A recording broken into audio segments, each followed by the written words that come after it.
The controversial Oprah Winfrey interview with the Duke and Duchess of Sussex was broadcast on March 8, 2021. The tell-all interview was a retaliation to the accusations made behind the scenes by the royal family.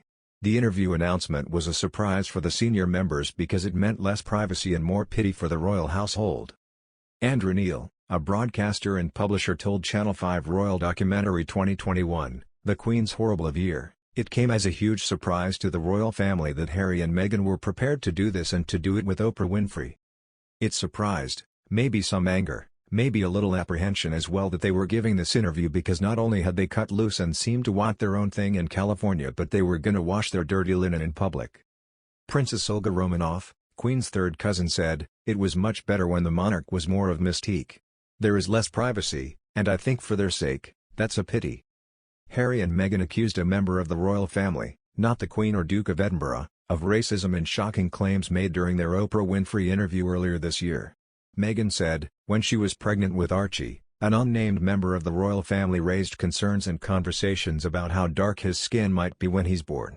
Asked whether there were concerns that her child would be too brown and that would be a problem, the Duchess said, "If that is the assumption you are making, that is a pretty safe one."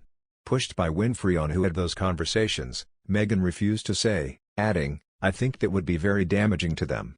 Harry refused to give further details, adding, "That conversation, I am never going to share. At the time it was awkward, I was a bit shocked." Clarence House has since dismissed his fiction claims in a new book. The Prince of Wales was the royal who speculated on the skin color of the Duke and Duchess of Sussex's future children. Another news, Prince Harry has warned that we face repeating the same mistakes of the AIDS crisis where many people couldn't gain access to treatment for economic reasons. Speaking about the ongoing COVID-19 pandemic, the Duke referred to pharma monopolies that prevent treatment vaccines getting to communities in need, something he branded a betrayal of the next generation.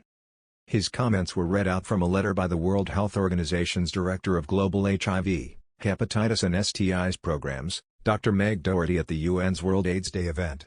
At the event, the Duke of Sussex also co-narrates a video with UNAIDS Executive Director Winnie Byanyima.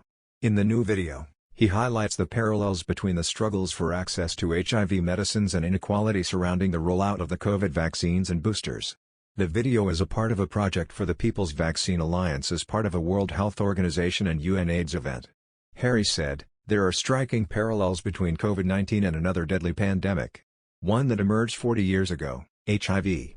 The video also features clips of Prince Harry's mother, Diana, Princess of Wales, meeting AIDS patients.